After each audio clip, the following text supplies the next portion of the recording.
Hey folks, welcome to the East Stand Voice, and today I'm going to be talking about all things Richarlison.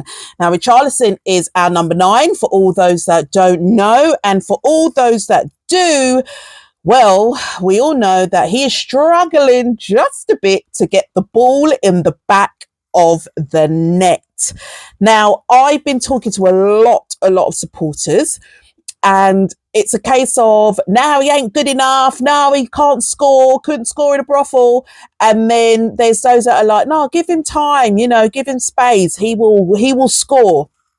And my opinion is, we basically have to give him time.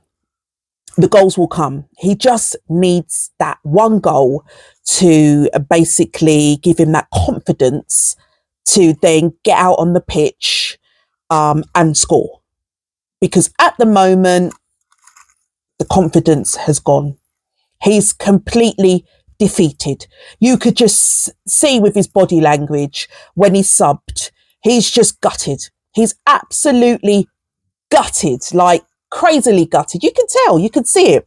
But what we have to realise about Richie is he's not really been the most prolific of goal scorers. Like, I had to look at his stats because I just wanted to kind of see and gauge what Richie's all about. Now, he was at America Mineira and he had 24 appearances with 9 goals. Fluminense, 42 appearances with 9 goals. Watford, 38 appearances with 5 goals. And Everton, 135 appearances with 43 goals. Now, we can kind of work out that at Everton, he was roughly scoring about, between 10, 12, 13 a season during his time there. Now, that's okay, but it's difficult when you're trying to place yourself within a team where the leading goal scorer was banging in about 30 a season. That is hard. And I would hope that Richie would say to himself, I am Richarlison, I am not Harry Kane. We have completely different styles of play. We are completely different players, and I may not be the type of player that will bang in 20, 30 goals a season, but I can play as part of a team. I can assist, I can set up goals, and I could be instrumental in my team's success. And I think that's how we have got to kind of approach this, with the fact that he's not being able to get goals in the back of the net. At the end of the day, Ange sees something in him. If Ange did not see anything in him, then Ange would have made it clear to Levy, no, he's not going to fit in my team. It's just not going to work. Now, under Conte, we all know that Richie claimed that he was not given time. We saw that he wasn't really, and that there was a lot of toxicity behind the scenes in the dressing room. That has come to light. Okay, and he wasn't really played much under Conte, but how could he be? Look who he was behind. Do you know what I mean? There's no way that Kane was going to get dropped for Richie. He was given some chances, but admittedly, he was playing for more like 30 minutes, 35 minutes, maybe one half, and that's it. He never really got the run out that he's getting now under Ange, and we can see him grinding. We can see him placing himself around that pitch. We really can see him working hard. And you can't say that he's not working hard. Come on. He may not be scoring, but he is working hard.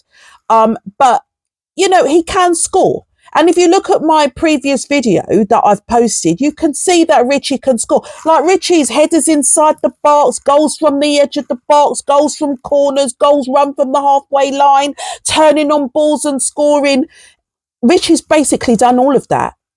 He's literally done all of that. But the problem is it's not translating onto the pitch at Tottenham right about now.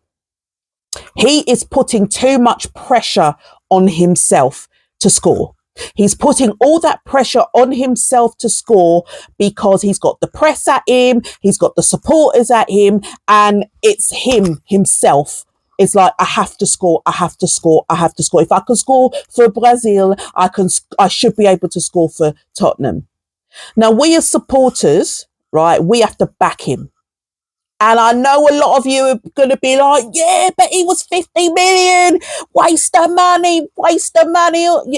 Okay, yeah, okay. But at the end of the day, he's still our player. And we have to back him because he's not going anywhere. All right, he's not going anywhere. What we need to do is put pressure on our board to say, look, we need a striker. We do need someone who can get on that pitch and put it in the back of the net, right? And also, what happens if Richie gets injured? What's going to happen then? So at the end of the day, we do need someone else. That's a given. That is a given. So let's put the pressure on the board instead of going on about how much Richie is getting the ball in the back of the net. And you know what? I am also guilty. I am guilty myself of criticising Richie. I'm not going to say that I've been here singing his praises and thinking he's the best thing since sliced bread. Absolutely not. I have criticised him. But then I've said to myself, he's our player. He's our number 9. He's what we got. He will score. It will come. It's taken its time. And I know that if he perseveres, if he builds his confidence, if he stops putting pressure on himself, the goals will come. He gets so frustrated when he's subbed, and I know that doesn't help his confidence, but he gets so frustrated. He hates when he's subbed because he's so desperate to score for us, for himself, but he's so desperate to score for us. He gets on there and he grinds for us. He knows what it is like. He knows how much we want him to score and how much he needs to score. But you know what? Ange sees something in him. So please, guys, please get behind Richie. I know for some of you that's really difficult to do, but he's our player and we have to get behind him. We have to support him. We have to shout his name. We have to chant. We have to suck that ball in the back of the net every time he is on that pitch and we are watching him. And do you know what? Once we have confidence in him, then he will have confidence in himself. And as far as I'm concerned, the manager has confidence in him. The manager rates him and the manager thinks that he can get the best out of Richie. So in my opinion, I'm going to end with, in Ange we trust.